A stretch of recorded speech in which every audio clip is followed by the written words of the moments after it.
government has the wrong target when it comes to public safety. They're banning hundreds. In fact, we don't know exactly how many, because their officials can't tell us, of lawful, previously legal hunting rifles and shotguns that are used by First Nations, by farmers, and by rural people right across the country. Meanwhile, last week, a man who was convicted of second-degree murder had been released early and is now rearrested for 51 counts of trafficking firearms. Why won't they go after this criminal and others like him instead of targeting Grandpa Joe's hunting rifle in Cape Breton?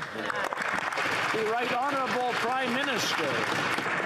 Mr. Speaker, Canadians are united around the need to see our communities safer, and most Canadians understand that that means eliminating the guns that are most dangerous. Those guns that are designed to kill the largest number of people in the shortest amount of time. That's why 2 years ago we moved forward with a ban on assault-style weapons, but we also know that we need to ensure that that ban stays in place, and that's why we're moving forward with a definition to define assault-style weapons. We will continue to consult with Canadians and all parliamentarians to ensure that we're capturing the right weapons, but we will, Mr. Speaker, keep Canadians safe. Leader of the Opposition. Only he's not capturing the right weapons, according to his very own Liberal MP for the Yukon, who said this is really upsetting. Many Yukoners regularly hunt either as a food source or for recreational aspects of hunting. I'm not happy with this bill. Other Liberal MPs have said likewise, and the Prime Minister's own public servants have testified that hunting rifles will be banned under his proposed amendment. Now that he's been caught with his real agenda, which is to go after hunters and farmers rather than gun smugglers and gangsters, will he reverse himself and promise never again to go after our hunters in this country? The Right Honourable Prime Minister.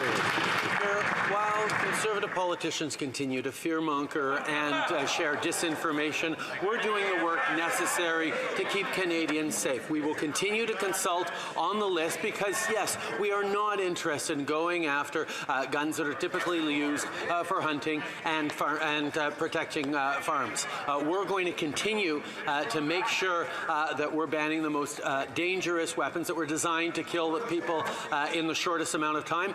That is something, unfortunately, the Conservatives want to make legal assault-style weapons again, Mr. Speaker, and that's why they're in the pockets of the gun lobby, and that's why we're standing strong. Honourable Leader of the Opposition.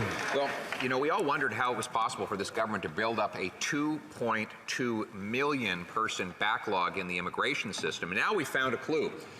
There are 60,000 people whose cases have been handed over to employees that no longer work for the government. You can just imagine someone calling up and saying, I'd like to speak to Jack. He's my case officer. I've been waiting for my immigration.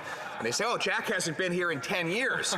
Well, no wonder things are delayed for so long. These are people who are separated from their families, refugees who need to get here quickly for their safety. How could the government have been so careless? The Right Honourable Prime Minister.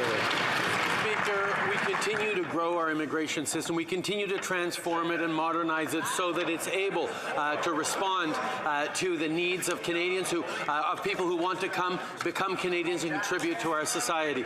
That's why we're investing in our system to provide a modern client experience and more efficient immigration system. And modernizing our immigration system is about putting people at the heart of everything we do, and we will continue to be there and resolve any technical issues. The Honourable Leader of the Opposition. Well, from incompetence to bad ethics, we have another Liberal minister found guilty of violating the Ethics Act, this time for giving a $23,000 contract to one of her best friends at a company called Pomp and Circumstances. And it reminds us of the Prime Minister giving $500 million to an organization called the We Charity that gave his family $500,000. So, Mr. Speaker, will this minister be held accountable, and will she be required to pay back the $23,000 in improper contracting that she gave out? The Right Honourable Prime Minister. Mr. Speaker, in this House there's a lot of debate and back and forth, but every now and then there's an opportunity for Canadians to weigh in directly on what's going on in federal politics. And yesterday, the residents of Mississauga Lakeshore had a choice. They could choose between the Conservative Party's politics of division and reckless proposals that included recommending you opt out of inflation by investing in crypto, or our government's approach of being there for Canadians every step of the way and putting more money back in their pockets. Well, Mr. Speaker, the people of Mississauga Lakeshore have spoken and elected a Liberal member of Parliament to come to Ottawa. L'honorable député de Belleuil. The Honourable Member for Belleuil-Chambly. Mr. Speaker, on behalf of the Bloc Québécois, I would also like to present our sincere condolences to the family of the former Minister and Member, Jim Carr. 112,000. That's the number of immigrants that the Prime Minister thinks Canada should receive, or that Quebec should receive, and that there are only a small number of francophones in Quebec compared to the number of anglophones on the entire continent. And yet this Prime Minister is so incapable of handling the immigration file that he has given 60,000 cases to people who aren't working anymore. So perhaps he should let Quebec manage immigration as well as French. The Right Honourable Prime Minister. Mr. Speaker, what I raised is that Quebec has the capacity to raise its immigration threshold if it wishes. That's a decision that we respect for Quebec, and we respect its jurisdiction there and throughout our system of government. We will always work with the government of Quebec and other governments throughout the country to protect French and to welcome Francophone immigrants. There is a lot of work still to do, but we will continue to do so. The Honourable Member for Belleuil-Chambly. Well, Mr. Speaker, over 24 hours, the Prime Minister has said that Quebec needs to receive 112,000 immigrants. He says he's not imposing that, but clearly he would like to. And now, a former member has said that we need to block Bill 96 because the federal government doesn't seem to want to respect Quebec's jurisdictions. And yet, it is forgetting about the many irregular entrants at Roxham Road who are difficult to integrate into the Francisization system, and he's also blocking Francophone African students from coming to Quebec. Should he finally realize, is he finally going to realize that Quebec should be responsible for these files? The Right Honourable Prime Minister. Mr. Speaker, that's exactly what I did. I did not propose a number for Quebec. I simply recognized that Quebec has the capacity to increase its immigration thresholds, should it so desire to do.